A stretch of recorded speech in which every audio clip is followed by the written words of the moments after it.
Well, welcome to another Cutting Edge show where we discuss all things COVID-19 health and wellness and beyond. I'm so happy to have you join us. This program is being brought to you in part by the School of Public Health at the University of Maryland. You have landed on the cutting edge where all things health and wellness, COVID-19 and beyond, we discuss. And we really have open, candid, authentic discussions each time we hit this stage. We got a great lineup for you today. We're going to be talking about coping with the silent storm of mental and emotional trauma. And as you know, this is a challenge not only in this country, but around the world. And so we want to hit it right on and head on. And we got just the panel to do this. We have Dr. Chippewa Thomas. He is a professor and director of faculty engagement at Auburn University. We have Dr. Rashida Jones. She's a licensed clinical psychologist and owner of the Catalyst Counseling Associates, LLC. We have Mr. Royce Kennebrew, who is an author, educator, and DEI trainer. And of course, we have one of our very own, Sandra Jenkins, owner of the Naturalist Salon and certified community health worker. We have been doing this for a long time, but I don't do this by myself. I do this with a brother from another mother, a friend of mine, but we're colleagues as well, but we're friends because it takes friendship to make things work for long terms. And Dr. Thomas and I have been knowing each other for 30 years, but we've been doing this for close to 3. Every episode has been with you in mind to make sure that we are putting information that you can use that can give life and preserve life. So without further ado, let me introduce my dear co-host. He is Dr. Stephen B. Thomas. We call him Dr. T amongst these parts. He's a professor at the University of Maryland School of Public Health and director of the Center of Health Equity right there at the University of Maryland. Ladies and gentlemen, please join me in welcoming my co-host, Dr. Stephen Thomas. We call him Dr. T. Hey, Dr. T, how you doing? Hey, Mayor, it's always good to be with you. And, you remind me when I picked up the phone and called you, it had maybe been 15 years before we had actually talked and seen each other. And you know what? We picked right up where we left off. That's what friends should do. I mean, you don't have to talk to someone every day, to remain friends. And that's when you know it's authentic, when it lasts, right? And here it is with no money, just a recognition that our people were suffering, that we started this whole initiative. We had the town halls. Absolutely. And that has evolved into the cutting edge. We have over 100 shows under our belt now. I don't know how many, but it's certainly over 100 shows. I mean, that's on the low end side of this, man. We've done a lot, but every show has been fun to do. I have been enlightened by each and every show we've done, and we've had just an incredible array of panelists to have joined us over the years now. And so I'm excited about this show. Dr. T, I mean, we are right at the cutting edge because people are talking about mental health amongst adolescents, particularly. When you isolate children in their formative years, I think the impact is exacerbated because they're still trying to develop. Adults may have a little more resiliency, right? Right. But those fragile children, I think they're really catching it, and we need to be mindful and intentional about assessing where they are and helping them through this process. Well, Mayor, one of the things that we've done is listen to the lived experience of the people that we meet in the barbershops and salons. And one of the storylines in our barbershop storybook, and we're going to bring that on the show here. We're using a graphic novel to bring the voices to the people. there's a storyline where there's a little girl in the book who is being bullied because she's wearing a mask and she got vaccinated. And that's also happening, this polarization that's going on out in the country. Some of us are going to walk in the room protecting ourselves with a mask and then be looked at like we're a pariah. Mm-hmm. Hold the line. Hold the line. This is about saving ourselves. And increasingly, as I've kind of moved around and watched, Mayor, I'll be in places where more Black people, more people of color have a mask on. Mm-hmm. I think we're getting the message out there. So Yeah. we need to keep the conversation going. The pandemic is not over. I love the president. Mm-hmm. Mr. President, the pandemic is not over. And we're going to save ourselves right here on the cutting edge. You know, Dr. T, you are right that we're saving ourselves, but in a real way, we're saving other people as well, right? We're saving people who don't even know to save themselves. Because it doesn't matter your ideology or your political affiliation. COVID don't consider that. Oh, no. And so as we wear masks, we're not just wearing the mask to protect ourselves, we're wearing the mask to protect other people. That's right. Our loved ones and people to whom we come in contact, people we may not even know. We want to save them, in particular people who have comorbidities and pre-existing illnesses that are more vulnerable, right? We want to make sure that we protect them as well, and we don't know who they are, so we want to protect them as we go through this process. You know, man, let me tell you something, man. We got we do this right here, but we can't do this without the people who are behind the scene. We call it the team behind the scene, headed up by our technical director, Meg Jordan. She's assisted by Maggie Daly. Saraya Khan is our social media and communication guru, and of course, sound designer by Elijah Pugh Jr.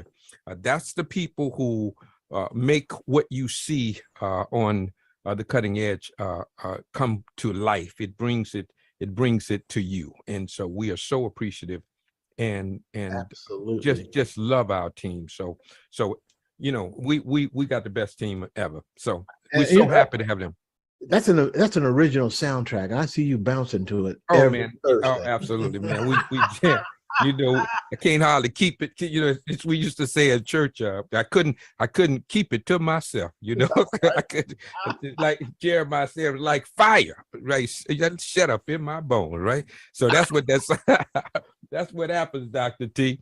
All right. Well, let me tell you something. You don't have to worry about where you can find us. You can find us anywhere on the social media platforms. We on Facebook, YouTube, Instagram, Twitter, and more. So we are trying to place ourselves out there in multiple spaces so that you won't have any difficulty in locating us. Make sure that you like, share, and subscribe to all of the things that we're doing, because what we're doing is going to be a benefit. It's going to be entertaining, but informative.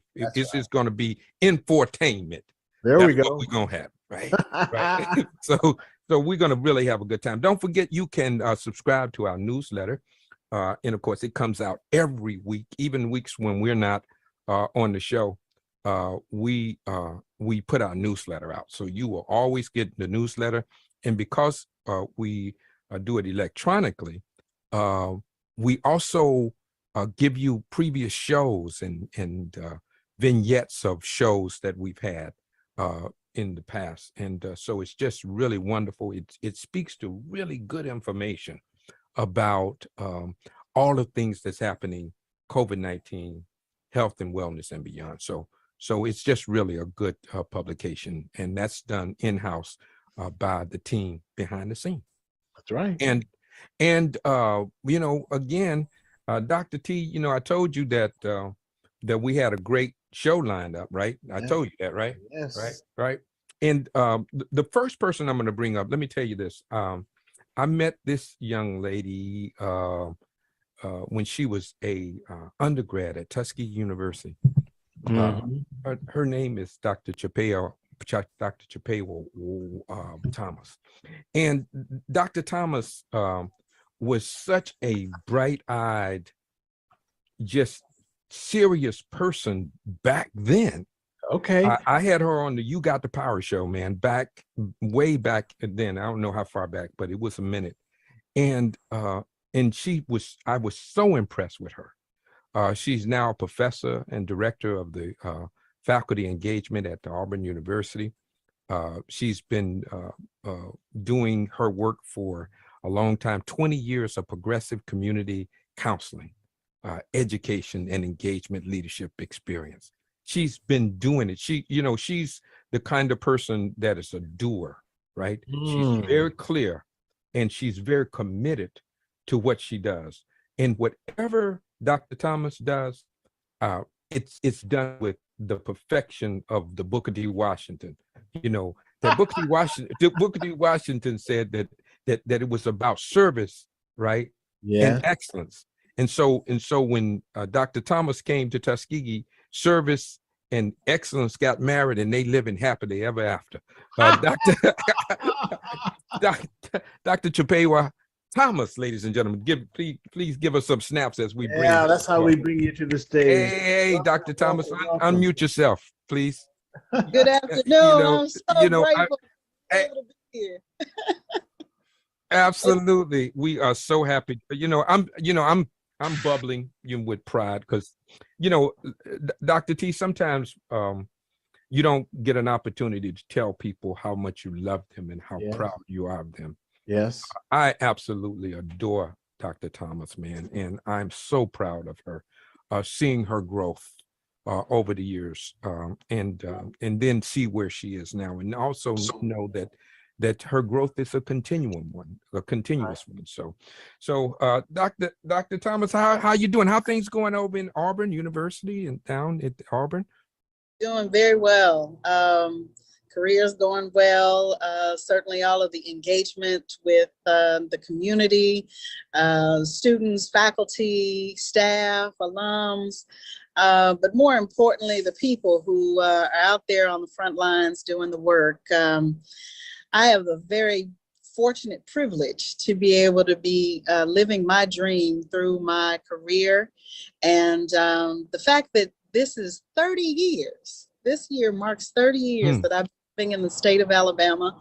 I was born in East Africa, but grew up in Los Angeles, California. And I really am living the dream.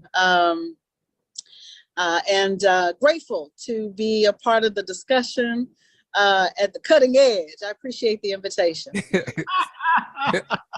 Absolutely. Mayor, and it's a pleasure to meet you, Dr. Thomas. No relation, but then again, you never know, right? You never know. The warmth of other suns, Isabel Wilkerson talked about that great migration. You never know how we're connected. And so I'm just so happy to see you here and to know that you're at Auburn University with the spirit that the mayor just described coming out of Tuskegee. And Auburn is a land grant institution. And I don't know if the people fully appreciate what it means. University of Maryland is a land grant. That was set in motion by Abraham Lincoln. Can you just say a little bit about the value of being at a land grant institution?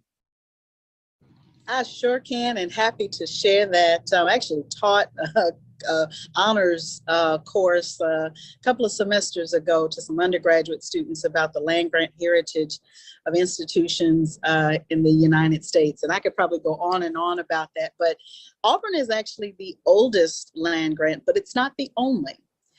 We actually have Auburn as the 1862 land grant set forward by the Morrill Act, of course, that was inspired by President Lincoln, but also through the Hatch Act and the Smith-Lever Act here in the United States that gave way to the extension system and some others that really gave us an emphasis on giving access to education to all.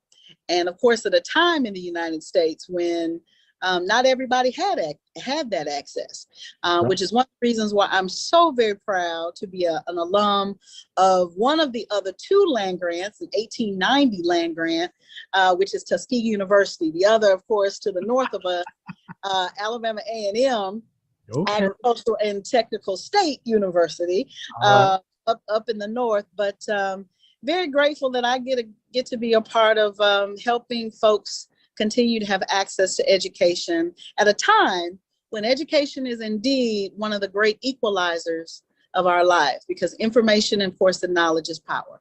That's right. Absolutely. Man, I'm so happy. I'm so glad to be. Dr. Thomas. I'm so happy to have you with me, hanging out with you. Good gracious of life. All right, our next guest, backed by popular demand, Dr. Rashida Jones. She is a licensed clinical psychologist and owner of the Catalyst Counseling Associates LLC. She's been with us before. She is received her BS degree in psychology from Virginia Commonwealth University in Richmond, Virginia. And of course, her coming back to the cutting edge is a testament of the fact that while she was here, she blew the roof off the house, right?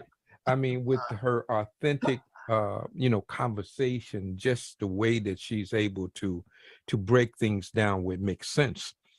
We are so appreciative for Dr. Jones to be hanging out with us again. And she is a member of our family, so she can always come and hang out with us. Ladies and gentlemen, please join me in welcoming again, back by popular demand, Dr. Rashida Jones. Come on now. Hey, Dr. Jones, how you doing? Hey. Hello. So happy to be here. Thank you for having me again. I am thrilled to be here this evening. Yeah. You know, we were talking about, and I don't want to get too far into the conversation, but we were talking earlier about the critical nature of mental and emotional health and how many people are challenged in those spaces and sometimes unknowingly, that they think that they are just kind of going through some stuff and they don't know that what they're going through is altering them in many ways, physically, emotionally, psychologically, spiritually, right? In many of their other parts. And so what we want to do is kind of unpack that today. And we couldn't think of a person better to help us unpack that than you, Dr. Jones. And so thank you so much for what you do and for your willingness. Every time we've asked you if you could make a way to come, you've done that. And we don't take that lightly. We are so appreciative to you for that. Thank you so much. Absolutely. I'm happy to be here. Mental health is my passion. So I definitely want to share as much knowledge as I can to help all of the viewers that'll be watching tonight. You know, Dr. Jones, I saw just a little piece in your bio about ethical care for people of color, free of what? Free of bias. Yeah. Just a little thumbnail. What does that mean? It's important for when somebody is finally ready to go get help, because it's very hard for someone to make that initial appointment with a therapist or to say, listen, I haven't been able to sleep, or I've been feeling sad, I've been having some dark thoughts. When they finally make the effort to go and see someone, you want to feel like you're with someone who is culturally competent. You want someone that understands the nuances of your ethnic group, of the historical perspective, the racial trauma that may be a part if you're a person of color.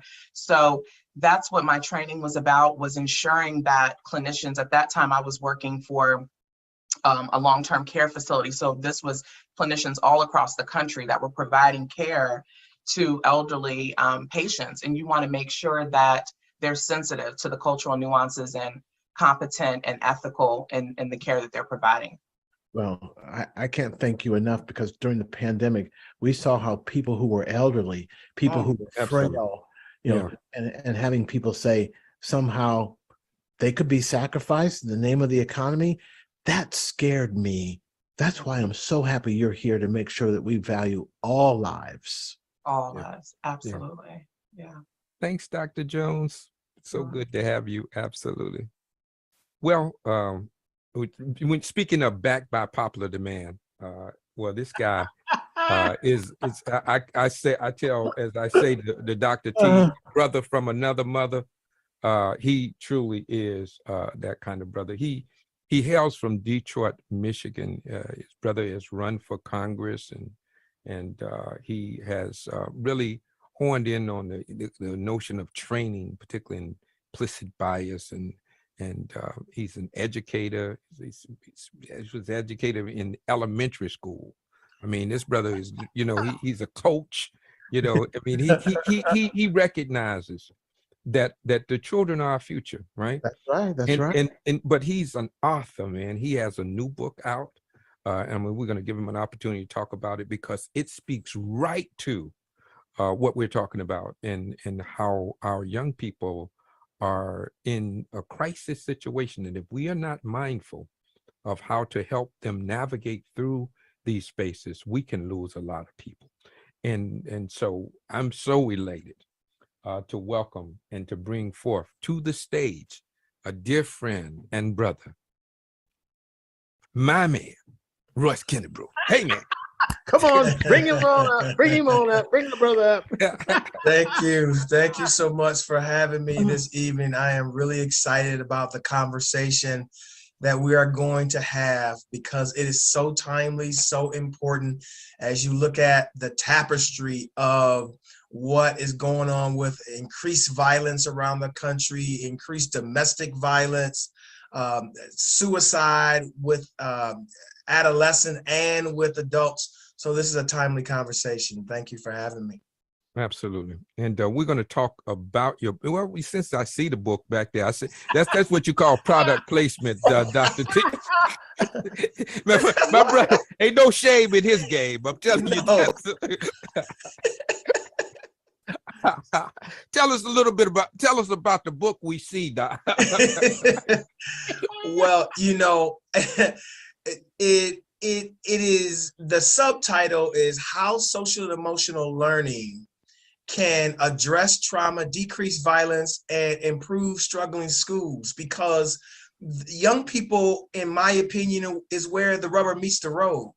And if their mental health needs aren't being met, then we are creating a generation of young people, particularly in our community, that aren't going to have the necessary tools and skills to be able to, first of all, to compete, and also just to be able to maintain themselves in a world where you see these different divisive type of discussions being had. So I wrote the book to address some issues that, as a former 4th and 5th and 7th and 8th grade teacher, dean of students, assistant principal, man, you see some stuff down there with the babies. You like, man, we got to deal with this now, because if you get to be an adult, we're going to have a problem. Right. You got it, man. Go ahead, Dr. T. Well, I was just noticing in your bio that you've trained NASA. Okay, you've trained the astronauts. Those people believe in science, but you're coming in with this anthropological, emotional. How do they manage? How do they respond to you? These hardcore scientists, these astronauts. Absolutely. NASA is one of the agencies. Also, one of the agencies is the FDA. And so when you go in and you speak to scientists, you have to come in, and my colleagues that are on the panel tonight, you have to come in with the data first. You come in with the data and you talk about how in social and emotional learning, you'll see that engineers, when they're at the early stages of their career, one may have high social and emotional learning competencies and the other one doesn't. And as they start to move up in their career, the engineer, the science, the math person with the high social and emotional competency will rise in his career higher and faster than the one that doesn't. So letting those people know that deal with the ones and the zeros and the Pythagorean theorem and all of that good stuff, that information of being compassionate, of being empathetic, of being able to manage powerful emotions, of being able to work on teams and to be able to responsibly make ethical and moral decisions is important inside and outside the office. So, wow. Yeah. Powerful. Thank you. Thank We you. gotta get that book. We gotta get that book. Absolutely. You see that The QR ghetto code? grave dodger. I mean, can he be more explicit than that? I mean, that's what where the cows can get it. There you Dr. go. The cows can get it. You know, we have one of our wellness warriors that's Oh, gonna come and wellness hang out, warriors. who's going to hang out with us. Now, she's been with us. I don't even know when she started, but she's been with us the entire time. She is a committed person. You can tell based on the commitment to what we have been doing and the many iterations of our programming to include shots at the shop and other things we've done, the colors of COVID and all this stuff. When we were able to bring her in, she's been with us and she stayed with us. She is the owner of the Naturalist Salon and a certified community health worker. Her name is Sandra Jenkins. Beautiful smile. If Sandra smiles, the sun don't even have to come out because she's gonna brighten up the world. Ladies and gentlemen, please join me in welcoming one of our very own, a wellness warrior, Sandra Jenkins. Hey, Come on, bring Sandra, her up. how Bring you her up. doing? Step her up. Yes, Step good evening. Good evening, everyone. Thank you so very much, Mayor Neal, for introducing me in such a loving spirit, because I know it's real. It's Absolutely. real. Absolutely. You know, I'm looking at the panel here tonight, and you guys mirror the people that sit in my chair. All but me and I- me. No, we Doesn't matter how much hair you have. But yeah, well, yeah, with the omission. The omission. You got three of us. Yes. It's a little difficult. Now, I Right. will tell you, if you can do something with our hair, you are course. not. You're not just. You're a course. you're a magician. We're getting our eyebrows arched. That's what it We have is. scalp care at our salon. That, So you know what? everyone That has would it. be wonderful. You know, Yes. that's something people hadn't talked about with scalp care. Absolutely. You know, I think we need to be able to have that. Well, that you is the foundation of where healthy hair starts, isn't it? So Ah, never thought about that. Wow, absolutely. that makes all the sense in the world. Yeah. So, you know, my observation being that this panel encompass the clients that I serve daily, most hairstylists and barbers mirror as unofficial therapists Hmm. in regards to the silent storm of mental emotional well-being. When one gets their hair done and being pampered can be incredibly therapeutic on one's human body. Mhm. So moreover, based upon my personal experience, and I will also vouch for my Wellness Warrior colleagues that are on tonight, that everything seems to come up when someone is getting their hair done. And more interesting, some clients are even willing to act on your advice. Hmm. So that's what makes what we do so much more meaningful. So to be that advocacy and beautifying someone literally works hand in hand and are very important for human connectedness and mental health. Yeah. You That- know, you know, go ahead, Dr. T. just real quick, because I wanted the audience here to know that she didn't start out as a community health worker certified. She came in and over the arc of our journey together, got inspired, found out what you have to do in the state of Pennsylvania, did the training, and now is a certified community health worker. But she didn't leave behind all the skills she had before. Mhm. Look like Dr. T froze on me, but we got him. He's gonna come back in a minute. In fact, if you all can just pull him for a second, and then we'll come back. Let's talk to Dr. Jones. I want to start with you a second, because we said that we wanted to unpack this whole notion of mental and emotional trauma and how to cope with it. I want you to kind of define that for us, because many people don't know what we're talking about. So if you could put it, you know, just in layman's terms, what are we talking about when we're talking about mental and emotional trauma?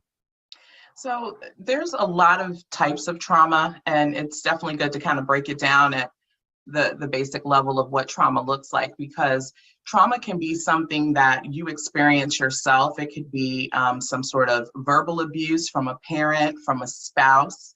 It could be, which would include belittling. It would include insults, verbal aggression. There could also be physical abuse, which could look like domestic violence. It could look like child abuse, and feeling unsafe because of the person that's perpetuating the violence. Obviously, there's sexual abuse. There's so many types of traumas. Those are interpersonal types of trauma, but then there's trauma that we can experience going through life. We've seen police brutality. We've seen if in certain areas, people may be experiencing community violence where it's not safe in your neighborhood. There's gunshots, there's constant street violence going on. It could be health scares, a trauma where you've maybe almost lost your life due to a health concern or someone close to you has. So the thing with trauma is it could happen to you as an individual, but it could also be something that maybe you've witnessed trauma happening to someone close to you, someone that you love. That could also be very traumatizing to you, to see trauma happening to someone close to you or be a witness to an act that's occurring close by. And then even learning of trauma, we've now found, even if you're not there and you didn't witness it, you can still experience secondary trauma by hearing about a family member that was involved in gang violence, or a sudden death, or some sort of attack, car accident, any number of things that could happen. And so then what ends up happening is, based on the trauma and based on the individual, because there's a lot of factors in whether or not a person develops a trauma disorder or starts to have anxiety or depression based on what they've experienced. It has a lot to do with how the person appraises the stress, how they look at the stress, because we can have this like primary appraisal where we look at a situation that happens. So say there's a school shooting, okay? And your initial reaction is, does this involve my child's school?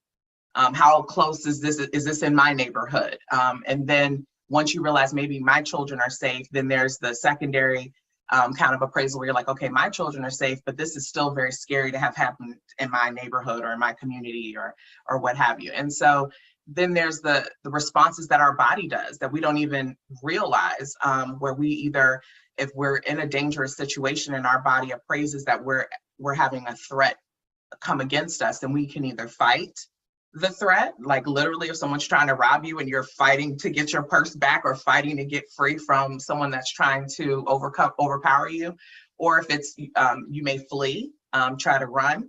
A lot of times we see fawning, which is a response where like if a child is being abused, or say they have a parent that's abusing substances and they're not sure how this parent's going to be today, if they're going to be explosive or not, it may cause a child to try to be a people pleaser and just be quiet or silent to avoid getting abused. So there's a lot of different responses that people can have, and it all kind of starts with what we're exposed to. That's powerful. I certainly want to have more of this conversation, because it is so important that people understand the multiple ways by which we can be traumatized and how we internalize trauma, oftentimes unknowingly. Dr. Thomas, you have been working with young people as well, although you deal with the faculty and staff and students at Auburn University, but you also dealt with students that are in public schools and that kind of thing. How do a teacher or parent recognize if their children have been traumatized? Is there a way we can assess that, or how do we evaluate what's going on with the people around us? Well, I want to echo all of the things that Dr. Jones has just said. As a counselor educator and someone who has worked in not just public schools, but in community mental health, there's a lot of things that we have seen that people aren't necessarily mindful of. And so it's one of the reasons why this discussion is so very important for all of us. And I want to share just in response that one of the things that I teach, I'm actually teaching counselor education pedagogy this semester at Auburn, and in preparing future counselor educators to work in community settings and school settings, is that relationship first is really important for conveying information about trauma and experiences, because without trust, people won't necessarily talk to you. And so one of the things that I've learned, not just to help parents, but to help teachers, is to approach people in general, not just children, with cultural humility, and also with a trauma focus in mind. Dr. Thomas, that just sounds so good to me. Cultural humility. Could you please put that where the cows can get it? I mean, Sure. It just rolled off your tongue so good. It Absolutely. was just, I just love that. Go, just put it where the cows can get it. It's Right. akin to what Dr. Jones just talked about in terms of why it's good for people to seek out culturally competent practitioners, people who not only are trained, but who have the awareness and professional acumen to work with people from a perspective that respects and empowers their lived experience.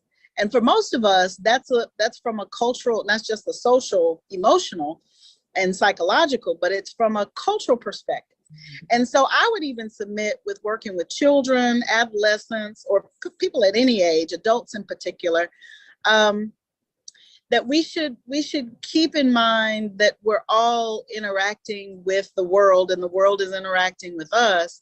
Mm-hmm. And oftentimes we don't think about the fact that the people we encounter have lived experiences that are often traumatic. And so I think that one thing that we can borrow from the profession, counseling profession, psychological services, that is indeed focused on sort of, I guess, or centers on principles of being trauma informed, is that we should consider, okay, is the person safe? Are the children or the individuals coming in contact with the children trustworthy? Are they transparent? Mm-hmm. Is there peer support, family support? I think about folks in the pandemic who created sister circles. You all talked about town halls, but sister circles, and we use Zoom to stay connected to one another and to create a sense of community. But collaboration and mutuality, or mutual benefit, being able to pour into each other, but also to empower and to validate choice. Another key component, I think, of a trauma-informed approach to anything that we do, including community work, is that we're, again, culturally, historically, and gender mindful of, again, the lived experiences of people. And I think that those general principles really help us to see people, just like I'm sure when we look in the mirror, we see ourselves as having lived experiences that often, or it can certainly be difficult, and that oftentimes need some type of intervention and assistance. But first, knowledge, or even the acknowledgement and the validation that lived experience is real. Right. Mayor. Yeah, go ahead, Dr. T. Yeah, I hope I'm back. And no, you back. You back by popular demand too. when you went away, people say, "Oh no, what happened to Dr. T?" I say, "No, wait, give him a second. He's coming back." But Sandra Jenkins described how the stylists and the barbers, in some ways, are in that role. Mm-hmm. Okay. And yet they may not have the kind of professional training that our counselors have here. But in her bio, she highlighted the fact that one of the skills she has is not to say anything, just to listen. Right. Can our two counselors say something to Sandra Jenkins about the importance of just not judging, not giving it, but listening? while she's doing somebody's hair and they're unpacking the trauma or whatever it is, and she's listening. Counselors, why is that important what Sandra's doing?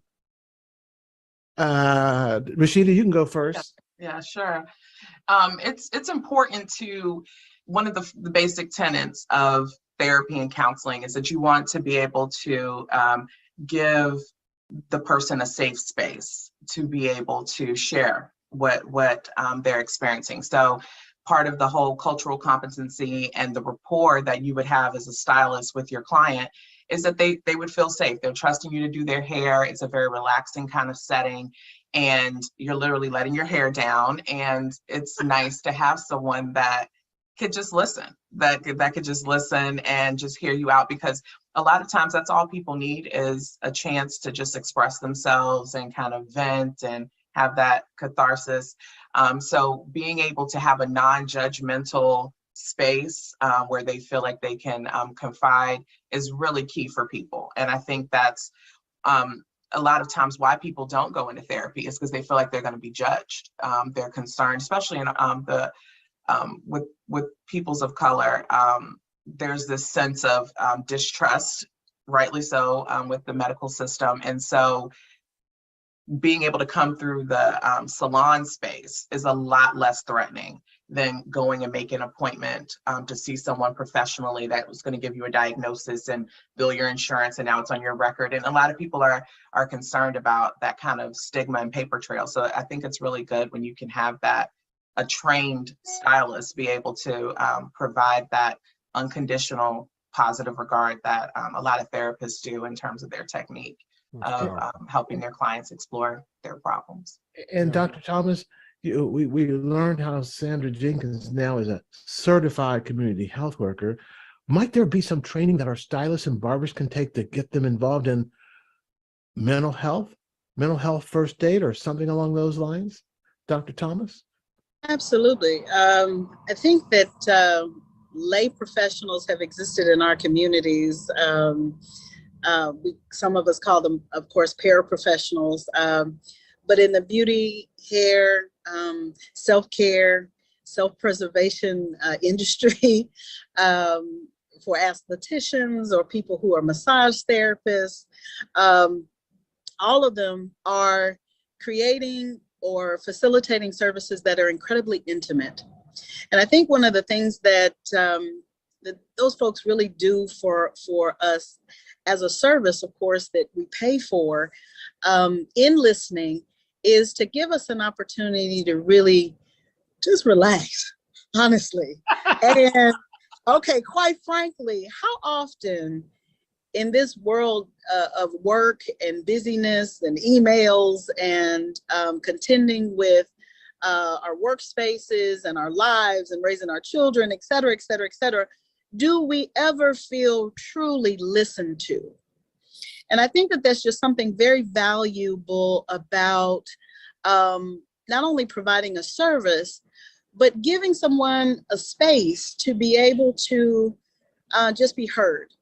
And I think that in and of itself can just be extremely empowering and do even more than the service that they're paying for, because they're really seen, especially in a very vulnerable state. I know when I get my hair braided, I kind of look differently than I do when I'm, but the fact that I can talk to the woman who's braiding my hair and who's touching my hair, and there's a bond there.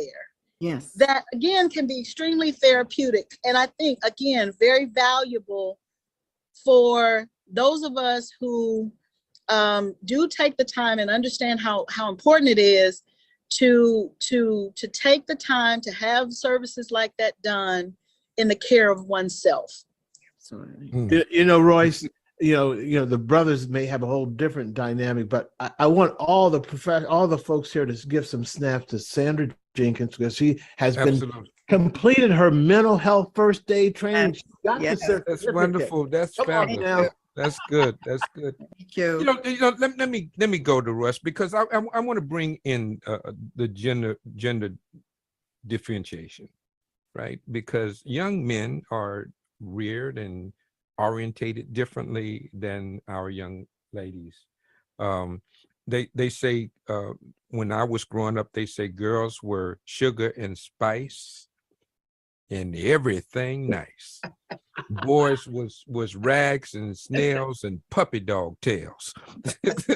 They did that down south too. Oh man, yeah, man. Then when the girls cry, I mean, would fall and hurt themselves and cry, they go, oh baby, who? And then when a boy falls and cries, skin himself all up, skin himself up. Now I'm gonna tell you, I go back, right? Get boys don't cry, men don't cry. Yeah. Right? And so we have them to suppress their emotions, right? Natural emotions. I mean, they hurting just like the little girl, right? But their response has to be different based on gender, right? I want to know, how does that translate into them suppressing and not having the emotional intelligence, right, necessary to understand that there may be some vulnerabilities there that need to be exposed and assisted in order to have them to balance themselves out mentally, emotionally, psychologically, etc. Absolutely. I think that boys, and then in particular boys from our community, they are acculturated, and they believe certain things based on the environment around them, the gender wise. And then I think our community plays a part into it as well, where they aren't as adept at being aware of their emotions, being able to manage their emotions, being able to talk about their emotions. And it does them a disservice, because when you're not able to process, when you're not able to talk about these emotions, I've heard about research that says that when you are in that fight or flight mode, and then just the ability of being able to say, I feel this way, it takes you out of that fight or flight mode and brings you back to the frontal lobe area where you're able to reason and process. So I think that, and one of the reasons why as an educator now, I go in with that unconditional positive regard, and I attempt to help my boys talk about, and also to be able to process and to give them skills to manage their emotions, because I think they're at a deficit. And that deficit, I think, is one of the reasons that when they get into conflict situations, that they are unable to process those emotions and manage their behaviors, where it causes situations where you see people losing life, being harmed, being incarcerated, and the other difficult things that happen to some of the Black boys and Black men in our community. It's because I don't think that they have been trained to be able to process like young ladies have. Mhm. Wow, that's powerful. What I want to do is let's get a pulse so we can do that. And then while we're getting the pulse, we're going to bring up a few new people, and then we're going to have the public health minute, and we're going to move on and bring on some more people. But I am so elated to have this conversation in such a rich and authentic and clear conversation about the trauma associated with mental and emotional trauma and health. Okay. All right. Let's Dr. T, tell them about tell them about how to do let's do an emotional check. Just for my new guests here, one of the things that we do every show, we want you to think about a word that best reflects how you're feeling right now, this moment in the pandemic. We're still in the pandemic. And write that word down in the chat. For those of you out in the social media space, you can use the Q&A box. And our team behind the scenes is going to build a cloud. And for the next 36 that you can, just put them on in there as fast as you can and keep typing while we're talking. And man, what a conversation we have going here, because you know what? There are few spaces that we have for the mental health conversation. It's sometimes as a conversation starter when you bring it up.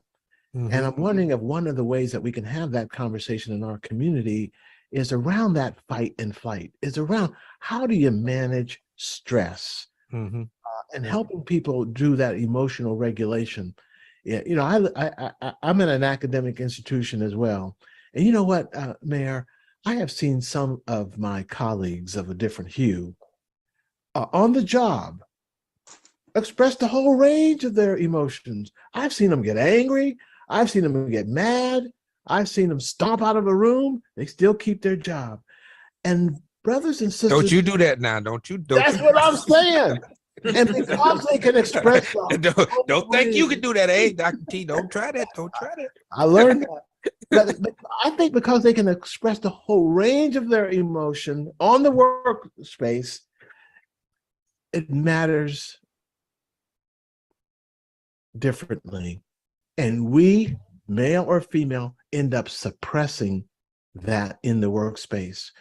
And then that may carry off when we're not in the workspace. And I'm hoping these counselors today can help us understand how we do that and not be the angry Black woman, not do that and be the angry Black man.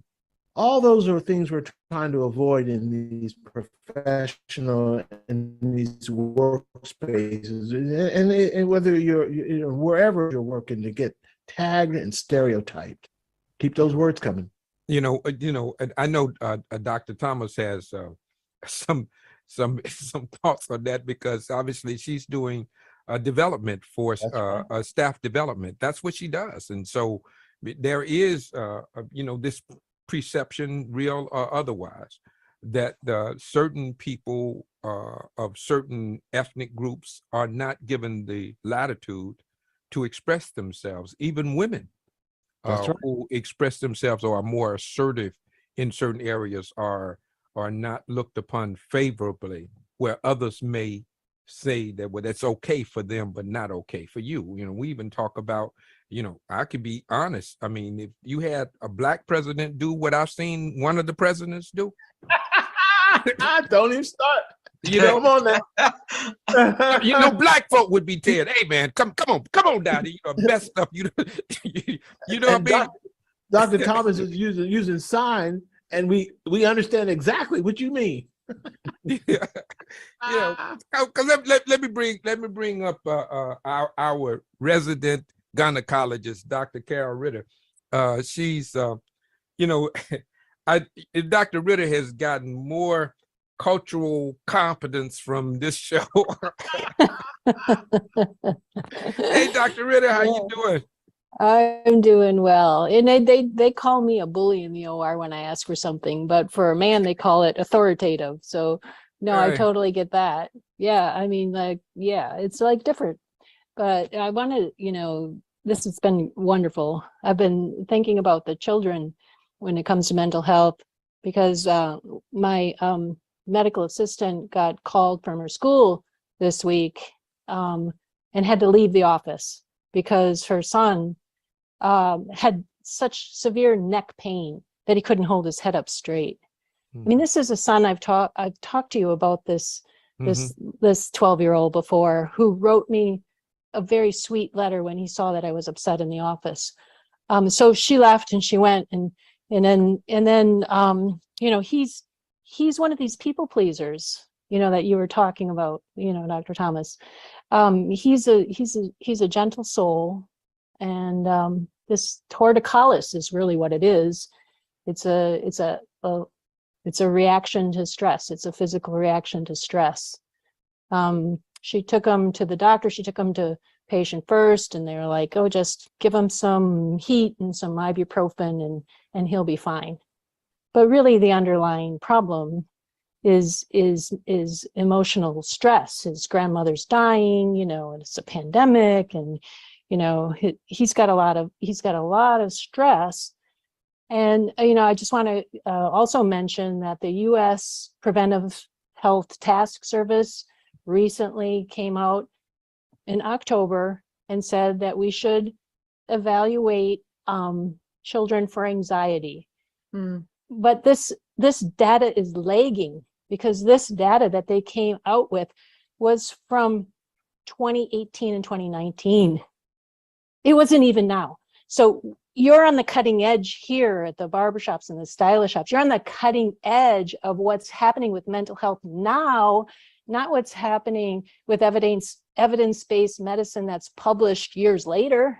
I mean, we're really behind, we're behind the game. You guys are ahead of the game, you know, in the barber chairs. Come on. So Thank you, thank you. Every now Dr. and Ritter, then we can love you lead the so way. much. Dr. Ritter has been with us from forever. So Right. all his family. I mean, this is family. I'm bring up Dr. Sharon Cooper, and then we're going to go to you, Meg, for And the public health minute. and the We got the cloud ready.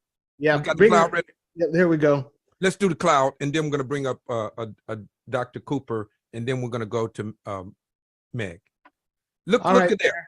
What you see? Blessed, supported, right? Empowered, challenged, inspired, engaged, caring, loving, excited, hopeful, grateful, thankful, supportive again, well-being, careful, passionate, committed, fired up, freer, honored, right? But look at that, supported and blessed, right? Tends to win the day. And when you feel supported, then you are blessed. Wow. And so we are so appreciative of that. That was excellent. Thank you all so much for helping us do that. That was our collective feelings about where we are now. You got that right. You want to snap Bring Dr. ourselves. Cooper up for a second, and Dr. Sharon Cooper has been with us as well for a month and a Sunday, a month of Sundays, they say. But hey, Dr. Cooper, how are you doing today? Good evening. I am doing well. I'm doing well. This has just been fantastic as always. I walk away with an abundance of knowledge, but again, I have to speak back to what our stylists and barbers are doing. They're creating that conduit, that segue for people to access what we call important. And as we talk about this topic of mental health, and we're now in an era where the stigma is easing away and that needle is turning in another direction, now we have to look at access, and that's the key. Getting folks to be able to access that care. And how does that start? When I go to get my hair done. Okay. And if I don't have everything that as far as knowledge, I can direct you to the appropriate person. And especially when you talked about it earlier, Mayor, co-occurring conditions, then that really intensifies the need for such services and having what we call health advocates in the community. This is so important, having mental health first aiders out there. That SAMHSA has sponsored various programs locally and nationally to educate the people who have that direct contact in the community, to allow them to present the information, to connect them to the appropriate services at the appropriate time. So I cannot go any further than to applaud all the work that's being done, not only at the academic level, because we all know, you can build these beautiful buildings, brick and mortar, but how do we get people engaged? And that's what's so insightful and innovative what Dr. Thomas has done, along with the stylists and barbers. They're bringing those services to the community where people feel comfortable. That dialogue is there, where trust is already there. And it's a safe environment for communication, exchange of information and not misinformation. So I just, as I say, each time I am a part of all these particular town hall meetings, I walk away with just wonderful knowledge that I'm able to utilize in everything I do, whether it's applied research, whether it's diversion programs that I'm working with, whether it's community concerns, rural, programs that are looking to address priorities. So I thank you all. This has just been a blessing and amazing experience. Thank you so much, Dr. Cooper. And we talked about it earlier, Dr. T, when we were talking about trusted information centers. That's right. That's exactly what our barbershops and our hair salons are. These are trusted information centers. And so therefore, if we are able to, place the requisite medicine, the IV is already in. Right. Hey, Mayor. You see? We got the IV in. They gonna go get their hair did, So Man, Go ahead. Something you said was so important about these trusted information centers. It has been through this process that we have transformed shops into trusted information centers. So for the audience out there, not every barbershop and beauty salon is a trusted information center, but those who have come through our rapid response training, those who have become wellness warriors, those who are part of the learning collaborative, you can too become a trusted information center. So if you're listening to us out there in cyberspace, follow our links, join our community, get your staff trained up, and become a wellness warrior beauty shop or salon and barbershop, and display it in a way that lets your community know we got your back, community. You care and receive COVID mitigation services, tests, whatever you, but also your life. Yeah. You know, Dr. T, I think that the more you move your hand, that's when it slows up. So if you just kind of become less animated, all right. I think we can keep you focused, man, you know, because you slow, All right. I got it. All right. Okay. All right. Let's go to Public Health Minute. Meg Jordan, Public Health Minute. Here we go. You're muted, Meg. Muted. Oh, it's the first time that's happened. Good evening, that's what I'm saying. Out of over years. They got me. Yeah. All right. Good evening, everybody. So we're going to run the numbers. At this point, in the past 2 years, we've had 96.8 million cases of COVID. We've had 1.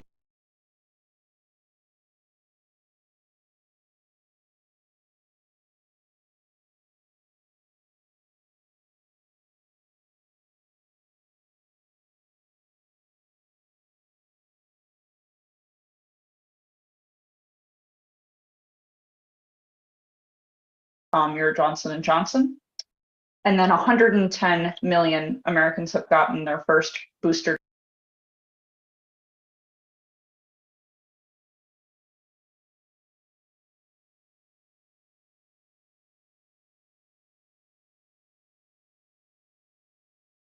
If the level is green, people can consider wearing masks in closed spaces. In medium, people who are high risk need to have their masks back on in public and in closed spaces.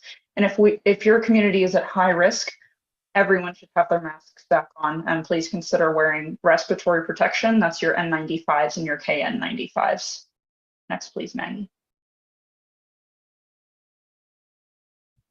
So where are we in terms of vaccine coverage? This is where we are for those first 2 doses. So we're going to talk about boosters today, but before you get your boosters, you need to get your initial vaccines.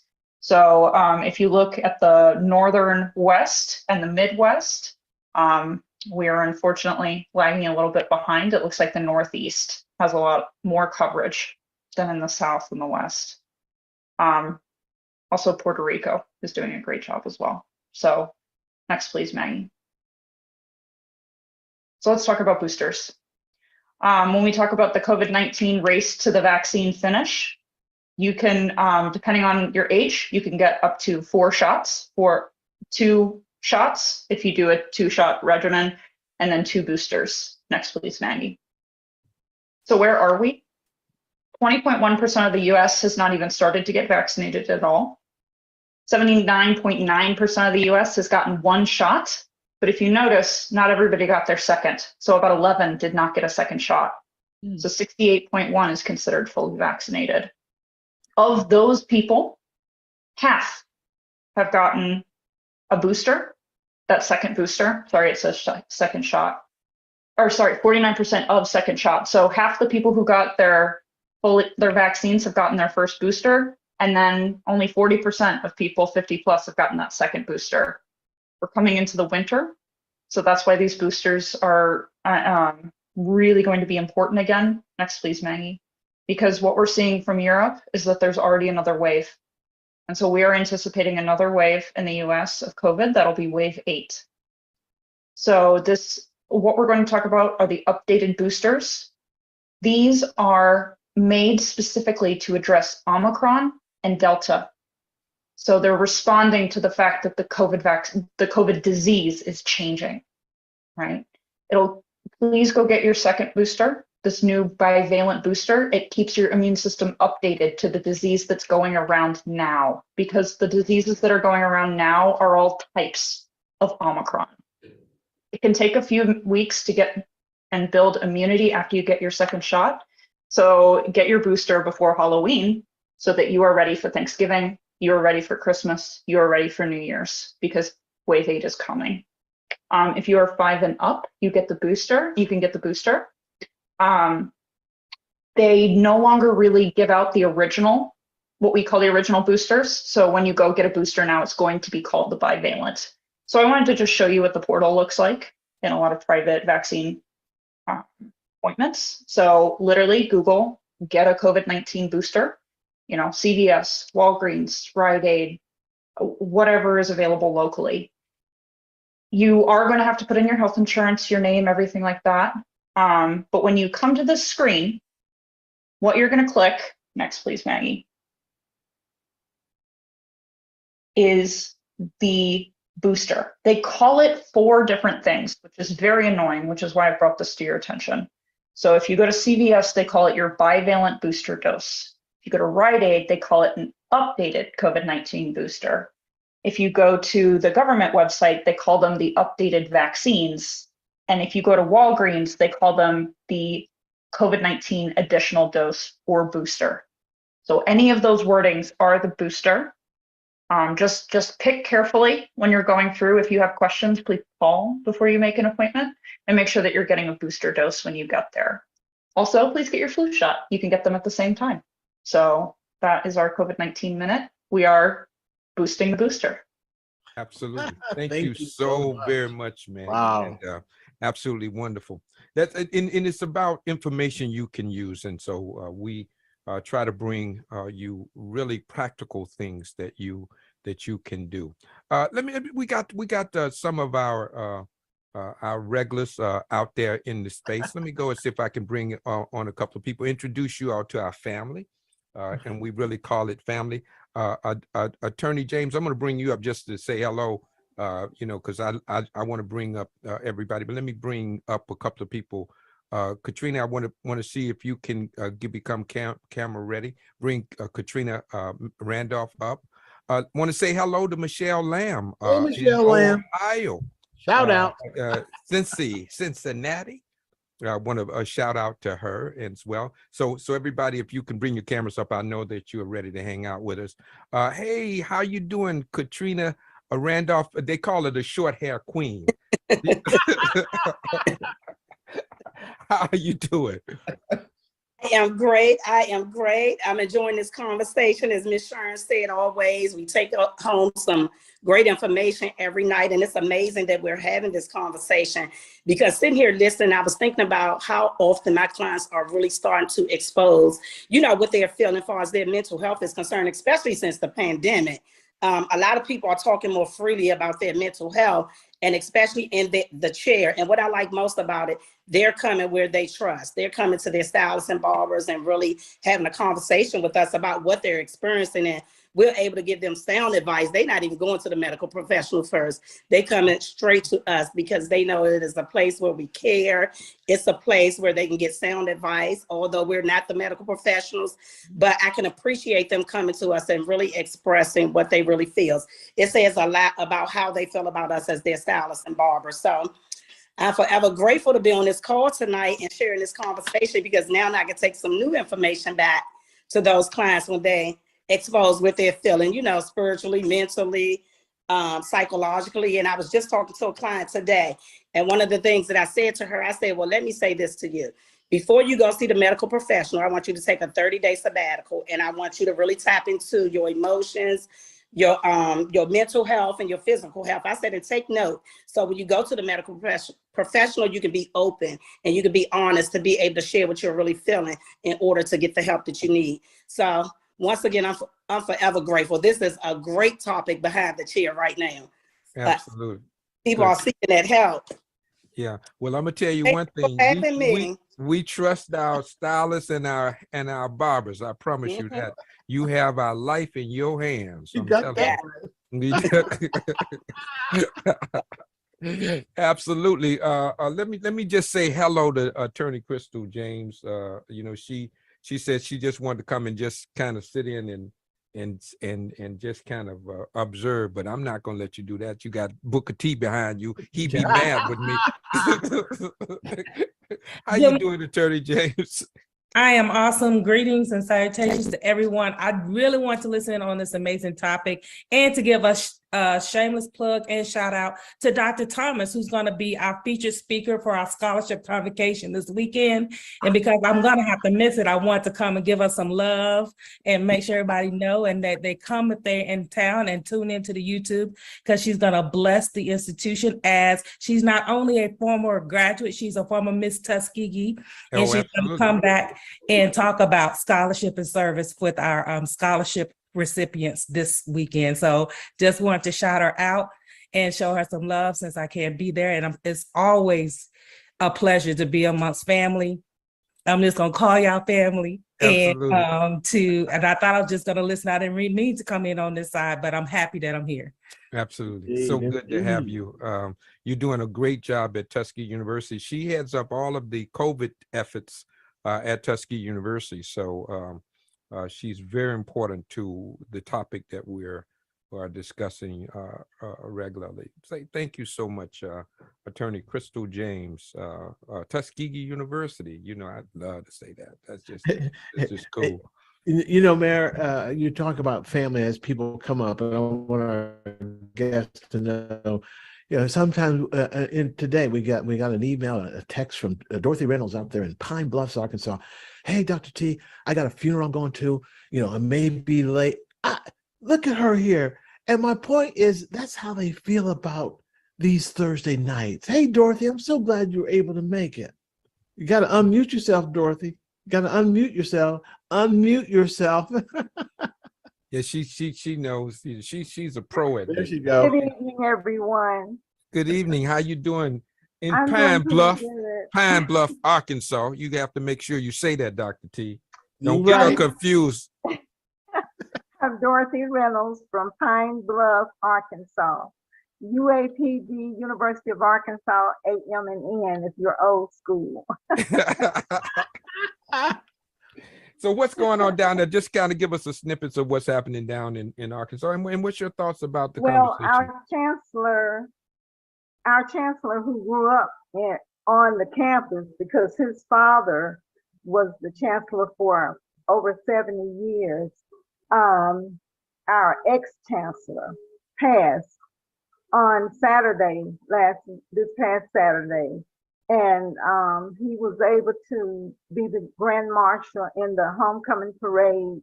And he became ill after that, and he was in intensive care for a short while, and he passed. So his funeral is this coming Saturday. Visitation is Friday. And we're in the Davis family, so we've been preparing for that. Good. But in our barbershop, one of the things, I was talking to one of the instructors at what's called the Arkansas River Education Cooperative. It's a collection of all the school districts representatives that come together to make a co-op. And I was speaking with one of the instructors there, and I was telling her about COVID and what we have been doing in our shops. And she asked me, could I help her with an essay contest? And I asked, she explained what she's looking for. So I committed to conduct this essay contest in our salon with a barbershop with the students that come in there age 10 through 15. And they will read them and make a decision on who should win. So the barbers agreed to give them free haircuts. Oh, The winner. That's haircut. wonderful. That's wonderful. Always creative, kind of doing your thing. We do appreciate you. All right, let me see. We're running on time. Let's go to at the ATL. and Atlanta. and bring up Andre Russell. He's the brother that has a barbershop in the busiest airport in the world. That's in Atlanta, Georgia, and it is the busiest airport in the world. And he has a barbershop inside the airport, not outside up the street. Okay. Hey, Andre. Hey, what's going on, man? How you doing? I'm good. I'm trying to catch up on being the busiest barbershop in the world, but haven't gotten there yet. But I'm listening to all this talent here today, and I don't know if I can communicate or relate to my customers or my barbers, because we got so much talent here today where I'm wondering if I spend enough money on my sons. And we got everybody here. We're talking about cognitive brain health. We should be talking about dementia and whatever else is going on, because we have all the talent here today. Yeah. You know, you raised the question, and I want to talk. Does anybody know about dementia? And because that's huge, Alzheimer's and dementia and that kind of thing, and it's happening younger too. Right. They're seeing signs of it younger. I didn't want to take your thunder, but you did mention something that's very important, Andre. Go. Well, no, that's a good thing, because part of the reason that I brought it up was because it's one of the things that I'm trying to get past. I knew now we're working on boosters and whatnot, and through Emory we're doing the dementia and whatnot, and so that's going to be a new concentration. So that's kind of where we are on that, and I'm looking for some money from Emory, but you know, that's another thing. Well, you can always call Dr. T. Dr. T balling and shot calling, man. Wait. We mentioned this once or twice before, and I have asked Dr. T, and guess what? Guess who's not returning my emails? You was good when you wasn't asking for no money. That's right. For money, they start looking at call ID. All right. Let's go to Stacy Ruffin. Let's go up to the Philadelphia area. And while Stacy's Hello. Hey, Hi, I'm late for the Sixers home opening now. I was listening to you. We were stuck in traffic.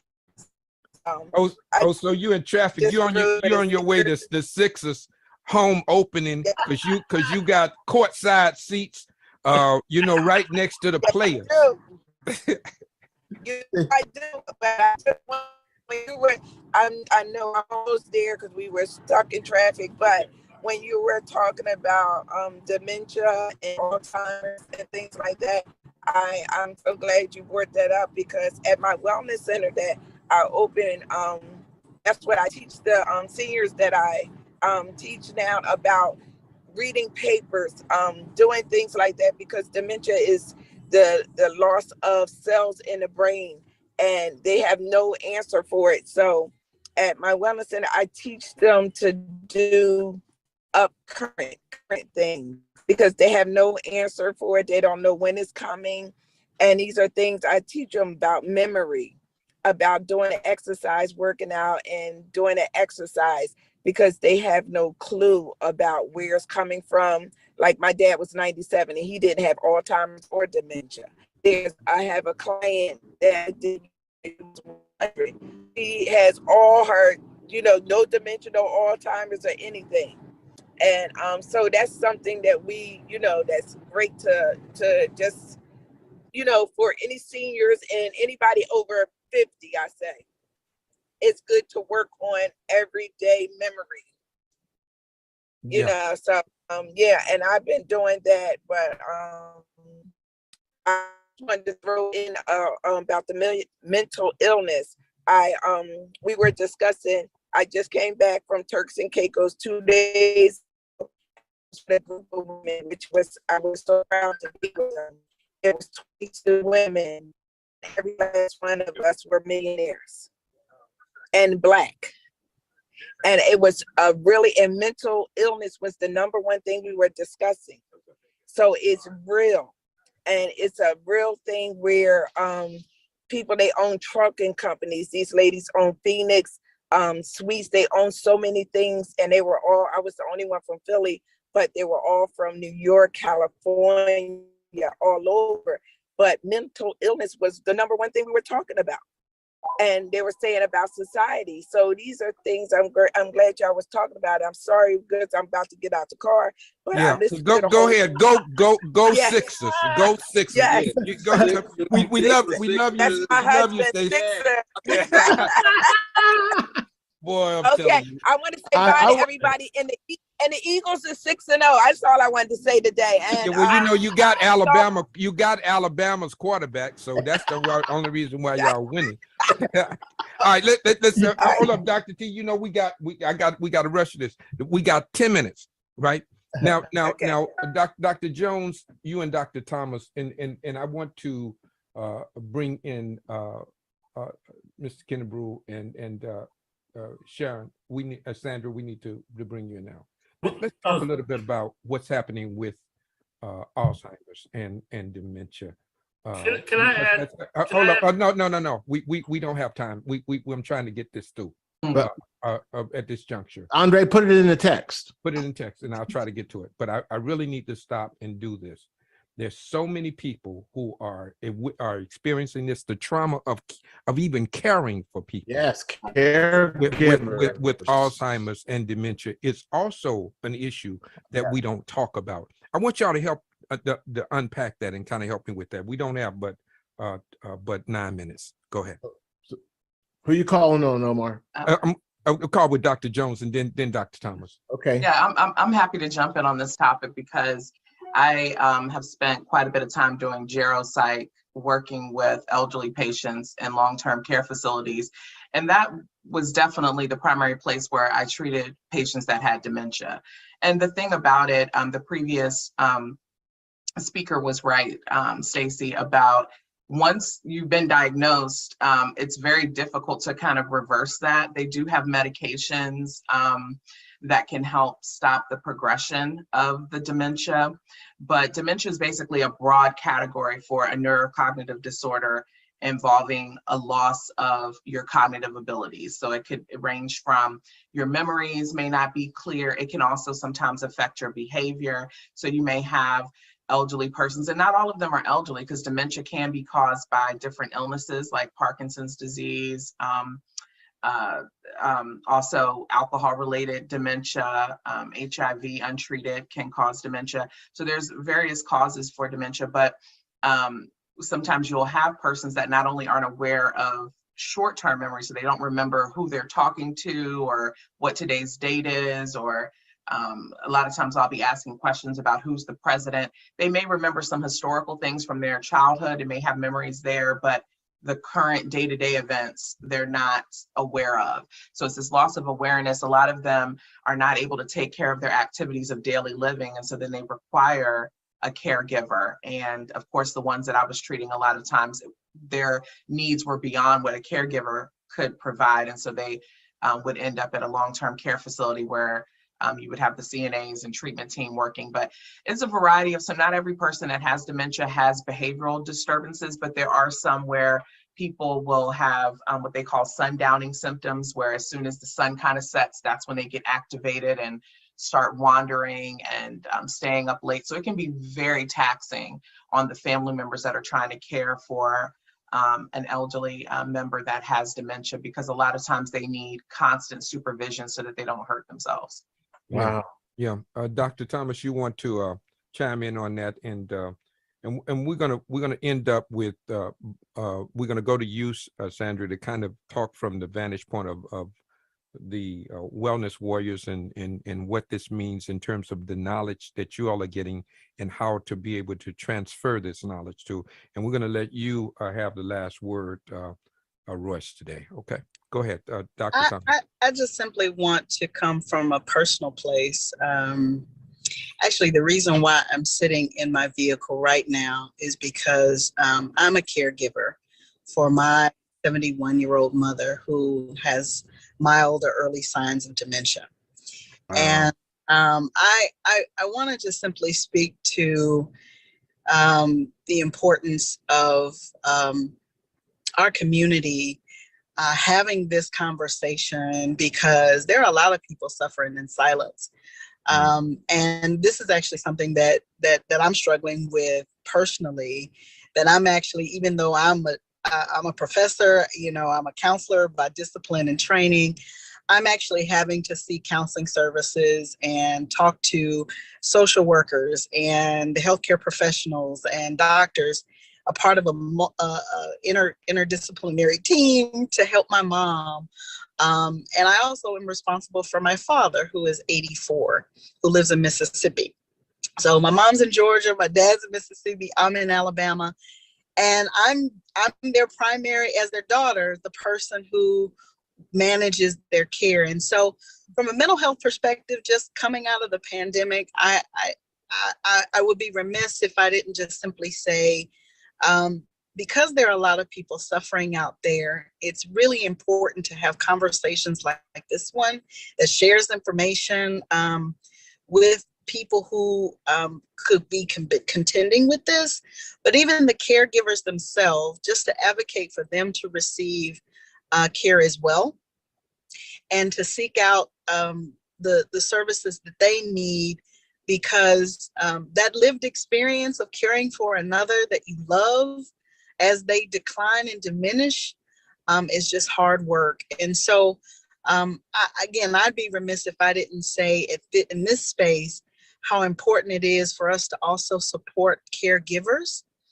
and encourage them in self-care, as well as they care for others. And the ways in which that can happen are vast, but I just wanted to come from a personal place right now, because that's my lived experience. What Sister Jones, Dr. Jones just spoke to is exactly what I'm living. And I'm actually on my way driving from Georgia to Alabama, because just in the last 48 hours, went to visit my mom to give care and to take care of her. And it's reminding me that I need to schedule a counseling session with my therapist soon to do exactly what it is that I think I was inspired to come and share with everyone tonight, that we're a community, and so we have to empower and lift one another up and encourage one another to have this information. But at the very least, say the things that we need to hear, because physicians don't heal themselves. Yeah. Other physicians help to heal. And so even if it's encouraging your family members who are caregivers to take a break, or giving them a night off so that they can get a really good night's sleep. Those are the kinds of things that we need to stand in the gap to help people, help those of us who are elders in the community. And I just wanted to say, I'm so encouraged just by the fact that you all mentioned this. This is blessing me, even though I'm here to participate. I just want to thank you all for this opportunity. We have to love our caregivers.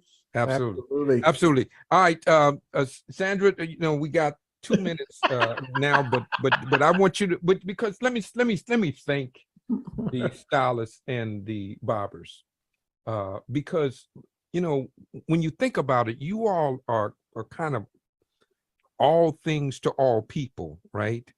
You all have to navigate many spaces. And as Dr. Thomas was saying, you have to learn to take care of yourself too. And so, you know, just a few words from you concerning that.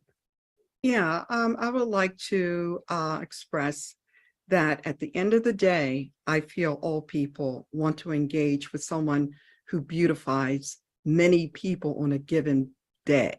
You know, that it takes a lot of engagement and understanding of one's circumstances to be able to provide the service simultaneously. And as trusted, unbiased, safe spaces for our clients, you know, when they sit in our chairs, that is how they feel. Mm-hmm. And that means so much to us. our clients, building the relationship with us, and working with them in their experiences, that they have with their doctors or with their places of worship. It's very similar to what we do.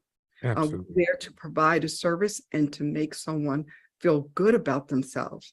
So as barbers and stylist professionals, if we can help someone deeper than the outer skirts of one's being, I feel we can mirror the Hippocratic Oath within our own profession to be the front line to make a difference in the lives of others and in our communities. Thank you so much. We're running a little over, but I can't go nowhere without letting my brother say something. One is the ghetto grave dodger. Man, just spit some knowledge, man, and let's get out of here. I believe that we are in a trauma epidemic.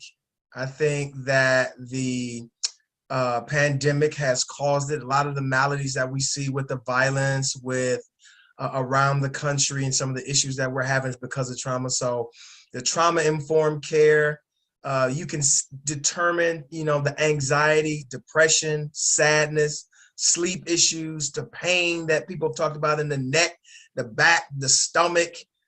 Some of these things can be caused by trauma. So that's an identifier for us to go out and get some treatment. Last thing, I'll be in the DMV area coming in January and December. I'll be at Black's National Alliance of Black School Educators in Maryland. And then I'll be at Howard University speaking to some teachers in a program that Howard has. And I'll be speaking for the government in January as well for MLK program. So good deal. Look me up. Absolutely, man. Love you so much. Let's give everybody snaps. I mean, Come on now. What a show. What a show. What a show. Dr. T, love you, man. This has been incredible. To the team behind the scene, wonderful. All of our wellness warriors, wonderful. We got attorney Crystal James. That's what you call a bonus. That's like icing on the cake and all of that, right? And Dr. Sharon Cooper, thank you so much for what you do. Dr. Carol Ritter, Katrina Randolph, Dorothy Reynolds, everybody that was a part of it. I don't want to miss anybody because I know if you do that, Andre dropping Andre Russell got to do that. Michelle Lamb up in Cincinnati, all of those people who made all of this happen today. Let me say this: we are our brother's keeper. That's right. We are required to do whatever we can to help people. I've said this before, that love is an acronym. It's leaving others very encouraged. All right. And today, I feel love from you because I am encouraged by this conversation. As always, I'd like to leave you with these two words. Remember that I love you with a perfect love. But more importantly, remember, you got the power. Thank you for joining with us on The Cutting Edge Show, where we talk about all things COVID-19, wellness, and beyond. Till the next time, have a wonderful day. Bye-bye. Bye-bye. The pandemic's not over. Right.